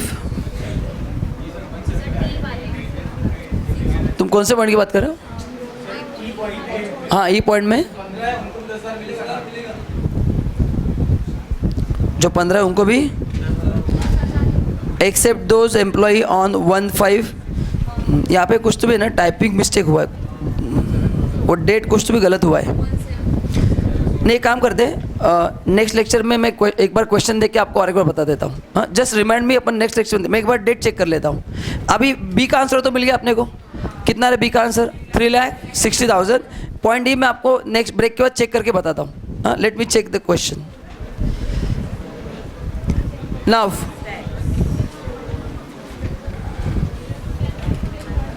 चलो नाउ नेक्स्ट जो चैप्टर है वो है एडवांस टैक्स, चैप्टर नंबर 12। एकदम सिंपल अमेंडमेंट हुआ है, देखते हैं। आपको ब्रेक नहीं है तो चलेगा ना, कोई प्रॉब्लम नहीं ना? ठीक है, एक दो चैप्टर अभी ये छोटे छोटे चैप्टर से एक दो कवर करेंगे, आपको देता हूँ ब्रेक। क्या हो गया? पहले ये तो कंप्लीट करते हैं। हाँ, ओके, ध्यान दो प्लीज। चैप्टर 12, ध्यान दो please, advance tax. Okay, now आपको ओरली अमेंडमेंट्स पहले बताता हूँ। एकदम सिंपल अमेंडमेंट हुआ है ना। बिफोर अमेंडमेंट हमने क्या पढ़ा है? फॉर कॉर्पोरेट एसएससी मतलब कंपनी, एडवांस टैक्स के 4 डेट्स है, 15 जून, 15 सितंबर, 15 दिसंबर, 15 मार्च। And other than corporate there are 3 dates for all of us. कितने थे? 15 सितंबर, 15 एंड 15, सभी के लिए 4 कर दिए बस। ना कोई भी एसएससी हो, एडवांस टैक्स कब लगता है? वे एडवांस टैक्स लायबिलिटी 10,000 है उससे ज़्यादा हो। तो पहले हमारे लिए 3 इंस्टॉलमेंट थे एंड बाकी कंपनी के लिए 4, other than company for everyone 3, तो उन सब के लिए है। अभी सबके लिए कितना कर दिया? 4। पढ़ लेते हैं, बहुत सिंपल है। इंस्टॉलमेंट ऑफ एडवांस टैक्स देखो अभी क्या है, डायरेक्टली टेबल पढ़ना है। Amendment as per finance act 2016, पहला column, due date of installment in the relevant previous year. देखो up to 31 May 16 for corporate SSC and with effect from 1/6/16 for all the SSC other than 44AD। अभी मैंने कहा था ना 44AD के लिए advance tax apply हो चुका है, हमने पढ़ा था, वो बताता हूँ क्या है।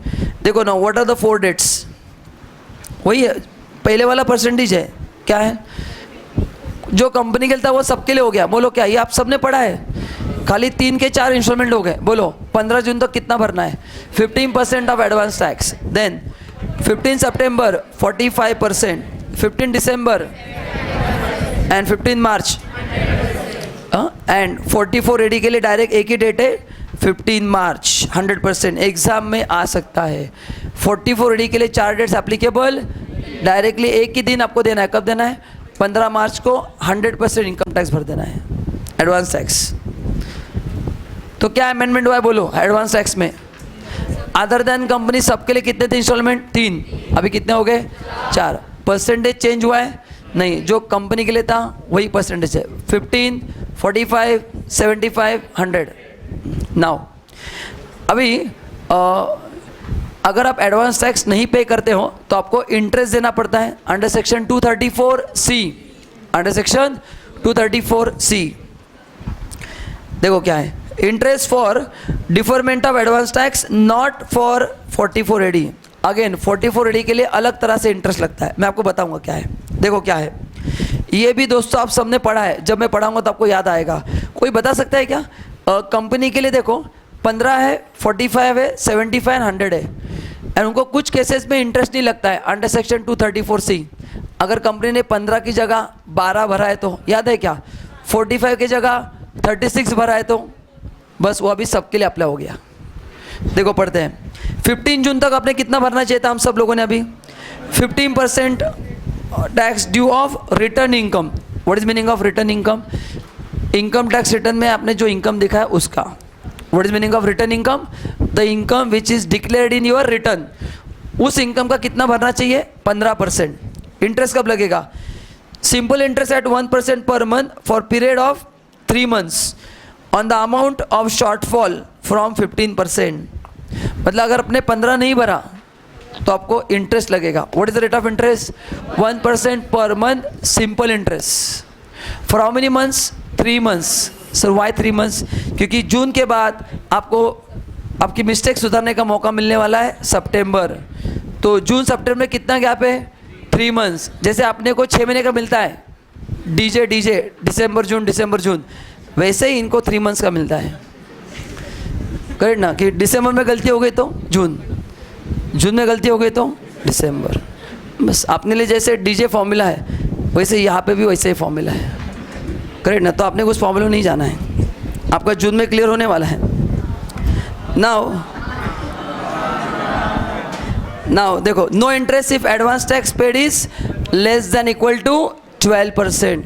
मतलब आपने 15% नहीं भरा तो चलेगा, बट एटलीस्ट कितना भरो? 12%। 12% of which income? Return income. What is return income? हाँ, अच्छा सपोज अभी देखो, अभी यहाँ पे गलती होती है। अगर मैंने 11% भरा तो शॉर्टफॉल कितना होगा? 1% नहीं दोस्तों, 4%। गलती नहीं करना है। सब लोग 234C पढ़ चुके हैं फिर भी ऐसा हो रहा है।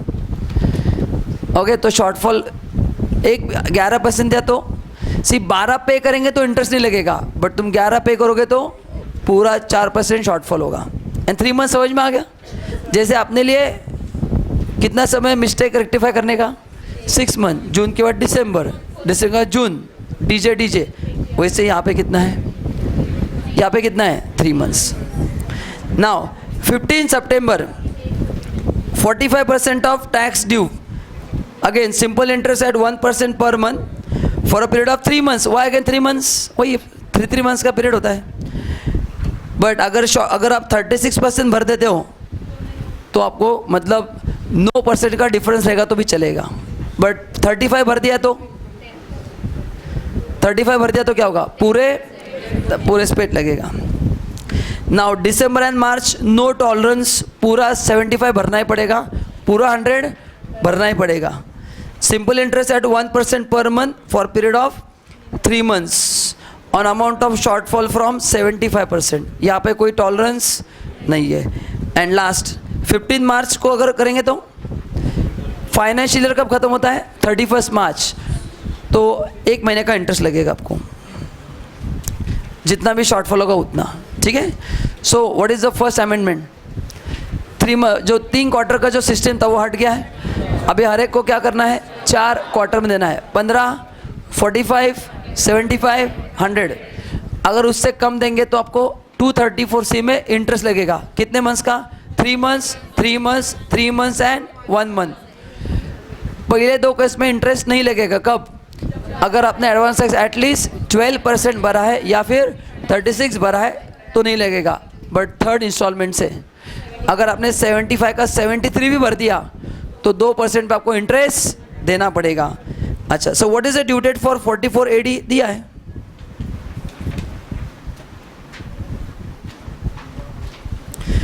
उनको कब देना है? What is the last date for payment?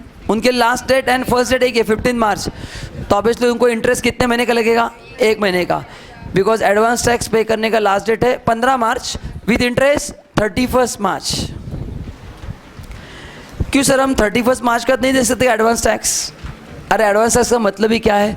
Which is पे ड्यूरिंग प्रीवियस ईयर। तो प्रीवियस ईयर अगर 31 मार्च को ख़त्म हो रहा है तो उसके बाद उसको एडवांस टैक्स बोलेंगे क्या?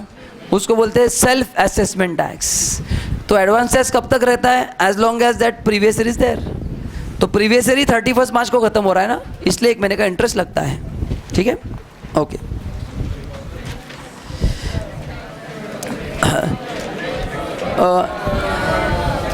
ये चैप्टर कंप्लीट करके देन विल स्टॉप।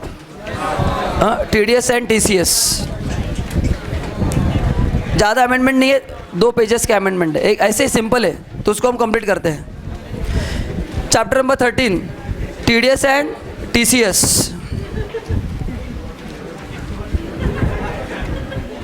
ध्यान दो, बहुत सिंपल अमेंडमेंट है बट बहुत सारे हैं, ध्यान दो प्लीज। पहला सेक्शन 192A, पहला क्या है सेक्शन, ध्यान दो प्लीज, प्लीज ध्यान दो। Payment of accumulated balance to an employ, provident fund से जो आपको पैसा मिलता है, उसमें 2015 में अमेंडमेंट हुआ था और उसमें TDS लगता है। वो TDS का लिमिट 30,000 था, अपने आपके सबके नोट्स में कितना लिमिट 30 है, अभी वो बढ़ा के कितना कर दिया है 50। तो 50,000 के ऊपर अगर आप विड्रॉ करेंगे तो TDS कट होगा। तो सपोज़ आपने 60,000 विड्रॉ किया तो कितना TDS कट होगा, ऊपर के 10,000 पे या पूरे 60,000 पे, पूरे 60,000। ये एग्जाम्पशन लिमिट नहीं है, क्राइटेरिया है। काफ़ी स्टूडेंट पूछते हैं सर मतलब 50 एग्जाम्प्ट होगा और 10 पे 10%, नहीं, मैं बोलता हूँ तुम्हारे मार्क्स भी पूरे एग्जाम्प्ट हो जाएंगे, करेक्ट ना। सो ये एग्जाम्पशन लिमिट नहीं, क्या है ये क्राइटेरिया है, क्या है ये।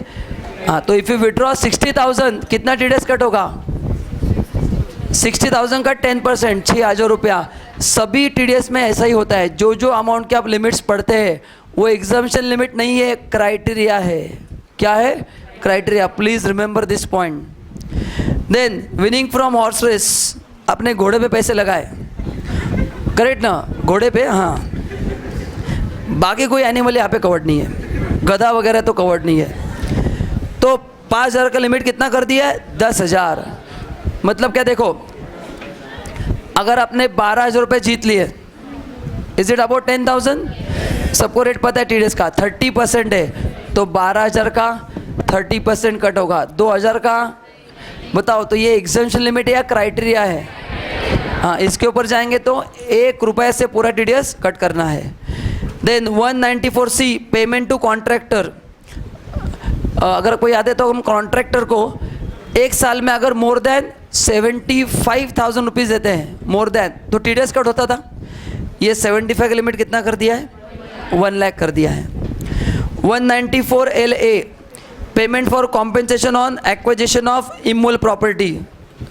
गवर्नमेंट जो आपका प्रॉपर्टी एक्वायर करती है ना, कंपल्सरी एक्विजिशन, आपने पढ़ा है कैपिटल गेन में, तो उसका अगर पेमेंट 2 लाख के ऊपर है तो TDS कट होता था। अभी 2 लाख का लिमिट कितना कर दिया है, प्लीज डिस्कशन मत करो, नो डिस्कशन प्लीज। कितना कर दिया, 2,50,000। इंश्योरेंस कमीशन 194D, जो LIC के जो इंश्योरेंस एजेंट, उनको जो इंश्योरेंस कंपनी से पैसा मिलता था, पहले लिमिट था 20,000, साल में अगर आपको कमीशन 20 से ज़्यादा मिल रहा है तो TDS कट होगा। अभी 20 का कम करके कितना कर दिया है, 15,000 कम कर दिया, यहाँ पे कम किया, बाकी सब जगह बढ़ा दिया है, ठीक है। रीज़न नहीं पूछने का, खाली पढ़ने का, मैं भी वैसे ही करता हूँ, क्या करेंगे, जहाँ पे लॉजिक है मैं आपको बताता हूँ।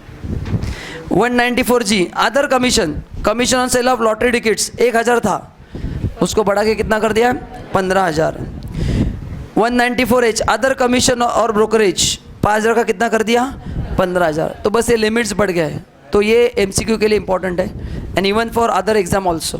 फॉर CS MCQ बाकी लोगों के लिए अच्छे से पढ़ना है, कैलकुलेशन। नाउ अभी सुनो, ऊपर अमाउंट चेंज हुआ है, अभी कुछ जगह पे TDS के रेट चेंज हुए हैं। ऊपर क्या चेंज हुआ है, तो मैंने ऐसे अलग अलग करके दिया है। अमाउंट जहाँ पे चेंज हुआ है वो भी अलग है, अभी रेट्स भी चेंज हो गए। देखो क्या है, कुछ फर्क नहीं पड़ता, पढ़ना है वो कैसे भी आवाज़ निकालो, ऑप्शन क्या है, पढ़ना है तो पढ़ना है ना। आवाज़ कम करोगे तो मार्क्स ज़्यादा मिलेंगे। बहुत अच्छा आवाज़ है, चलो पढ़ते फटाफट। लाइफ इंश्योरेंस पॉलिसी 194, ध्यान दो प्लीज़, 194DA, प्लीज़ ध्यान दो, इंपॉर्टेंट पॉइंट बता रहा हूँ। लाइफ इंश्योरेंस से जो आपको पैसा मिलता है, ओके, कहाँ से, लाइफ इंश्योरेंस पॉलिसी। हमने सेक्शन 10 में जो लाइफ इंश्योरेंस पॉलिसी पढ़ा है वो एग्जेम्प्ट है। वो क्या है, अदर देन दैट जो लाइफ इंश्योरेंस पॉलिसी से आपको जो पैसा मिलता है उस पर पहले TDS कट होता था 2%, अभी कितना होगा कट, 1%। 194 नेशनल सेविंग सर्टिफिकेट, उसका पहले TDS था 20%। अगर आपको याद है तो 8,000 के ऊपर अगर आपको इंटरेस्ट मिलता है तो 20% कट होता था, अभी कितना कट होगा? 10%। इंश्योरेंस कमीशन देखो इसमें दोनों चेंज हुआ है, लिमिट भी चेंज हुआ है और रेट 10% का लिमिट कितना हो गया? 5%, कम करेंगे। लॉटरी टिकट्स 10% का रेट कितना हुआ है? 5। एंड कमीशन एंड ब्रोकरेज 10 का। तो लास्ट के 3 सेक्शन में दोनों चेंज हुआ है, देखो वो दोनों टेबल में है, उसके अमाउंट भी चेंज हुए और परसेंटेज भी चेंज हुआ है। ओके, नाउ एक थ्योरेटिकल अमेंडमेंट हुआ है, enabling of filing of form 15G and 15H। पहले ये क्या है बताता हूँ। अगर आपको लगता है कि आपका TDS कट नहीं होना चाहिए क्योंकि आपका इनकम 8 लाख के अंदर है, तो जो डिडक्टर है उसको आपको फॉर्म नंबर 15H और 15G देना पड़ता है। अदर देन सीनियर सिटीजन है तो G एंड सीनियर सिटीजन है तो 15H, करेक्ट ना। फॉर रेंटल इनकम, तो ये पहले रेंटल इनकम के लिए एप्लीकेबल नहीं था फॉर्म, अभी रेंटल इनकम के लिए भी ये फॉर्म एप्लीकेबल कर दिया है। याद है ना 194 आए, अगर आपको साल का रेंट 1,80,000 से ज़्यादा मिल रहा है तो आपका TDS कट होगा। हाँ, तो उन लोगों को लगता है कि हमारा TDS कट नहीं होना चाहिए, तो उनके लिए पहले फॉर्म्स अलाउ नहीं थे। अब इस साल से क्या बोला है कि ये लोग भी वो फॉर्म दे के उनका TDS कट नहीं होगा, क्योंकि मेरा रेंट जो मिल रहा है वो भले 1,80 के ऊपर है बट 8 लाख के अंदर है, तो ऑफिशियल मेरा TDS कट नहीं होना चाहिए। बट TDS कट नहीं करना है तो I have to issue form 15G और H to the deductor, but I was not allowed under this section. तो इस साल उन्होंने क्या कर दिया है? अलाउ कर दिया है।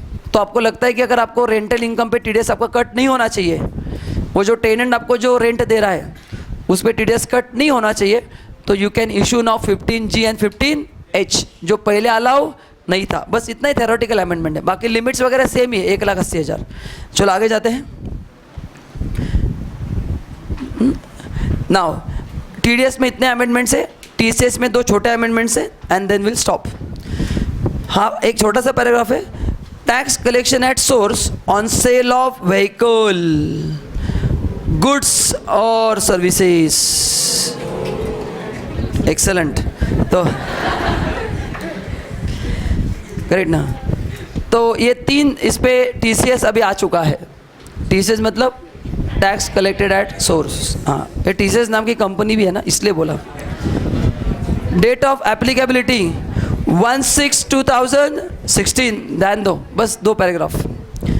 The existing provision, please maintain silence, of section 206C of the Act provide that the seller shall collect tax at source at specified rate from the buyer at the time of sale of specified items such as liquor for human consumption, tendu leaves, scrap, mineral, being coal, iron ore in cash exceeding bullion in extending 2 lakhs। Jewellery के लिए 2 लाख का limit है, cash पे लेंगे तो। ये already आपने पढ़ा है, याद है ना, मैंने टेबल दिया है कि अलग अलग प्रोडक्ट के लिए अलग अलग TCS रेट्स है, वो तो है। अभी 2 इसमें ऐड किया, देखो क्या है। In order to reduce quantum of cash transaction, मैंने आप उसका लॉजिक भी दिया है। ये जो हम अमेंडमेंट पढ़ने वाले हैं, गवर्नमेंट का इंटेंशन क्या है? कैश में जो ट्रांजेक्शन है उसको रोकना। In sale of any goods and service and for curbing of flow of unaccounted money in trading system and to bring high value transaction within the tax, it is proposed to amend above section to provide that, abhi yahan se amendment, seller shall collect tax at the rate of 1% from purchase or from the purchaser on sale of motor car vehicle exceeding 10 lakh। मतलब क्या है, अगर मैं आपको car बेच रहा हूँ 10 लाख के ऊपर, ठीक है, तो उस पर कितना TDS मैं आपका टैक्स कितने से कलेक्ट करूँगा? 1% से। And sale in cash of any goods other than jewellery और providing any service, okay, other than payment on which tax is deducted under this chapter exceeding 2 lakhs। अभी देखो क्या है, अभी 2 अलग अलग पॉइंट्स है, ध्यान से सुनो। अभी कार के लिए क्या बोला है? मैं आपको कार सेल कर रहा हूँ, उसका वैल्यू कितना है? मोर देन 10 लाख है, 12 लाख की गाड़ी है। कितनी गाड़ी है? 12 लाख की गाड़ी है, ठीक है। तो मैं आपसे 1% टैक्स क्या करूँगा? कलेक्ट करूँगा। यहाँ पे कैश चेक कुछ नहीं बोला है, एंड के बाद जो बोला है sale in cash, in cash, यहाँ पे कैश बोला है। तो तो गुड्स एंड सर्विसेज के लिए अगर मैं आपसे कैश में पैसा ले रहा हूँ, मतलब मैंने किसी को कोई सर्विस, मतलब मैं भी आ गया प्रोफेशनल, तो मैंने क्लाइंट को सर्विस दी, ओके, एंड उनसे मैं अगर कैश में पैसा ले रहा हूँ तो मेरे लिए भी अप्लाई होगा। सर्विस बोला है, सर्विस कौन प्रोवाइड करता है? प्रोफेशनल। हम सब इसमें आ गए। तो कैश वर्ड कहाँ पे यूज हुआ है? कार के लिए या अदर देन कार? कार के लिए कोई वर्ड यूज नहीं हुआ है। 10 लाख के ऊपर है तो टीसीएस कलेक्ट करना ही करना है। Sale in cash of any goods, any बोला है, देखो any goods other than bullion jewellery. क्यों सर? बुलियन ज्वेलरी ऑलरेडी ऊपर कवर्ड है, तो उसके लिए क्या अमेंडमेंट करना? वो ऑलरेडी वहाँ पे है। और एनी सर्विस एक्सीडिंग 2 लाख, हाँ मतलब 2 लाख के ऊपर है तो ही, मतलब मैंने क्लाइंट को सर्विस दी और मैं उनसे 3 लाख रुपए कैश में ले रहा हूँ, तो उन्होंने क्या करना है? उसका 1% टीसीएस कलेक्ट करना है मेरे से। तो गुड्स एंड सर्विस के लिए कब आएगा टीसीएस? बोलो इस साल से। कोई भी गुड्स, कोई भी सर्विस, कब? पैसा किस में ले रहे हैं आप? कैश में। एंड एक्सीडिंग कितना लाख? 2 लाख। एंड कार के लिए क्या बोला है? 10 लाख। कार में कुछ बोला है क्या? कैश और चेक? कुछ भी नहीं बोला है। तो 10 लाख के ऊपर है तो 1% आएगा। That's it. सो इतने ही अमेंडमेंट्स हैं, बाकी हम अगले चैप्टर में नेक्स्ट लेक्चर में देखेंगे, ठीक है।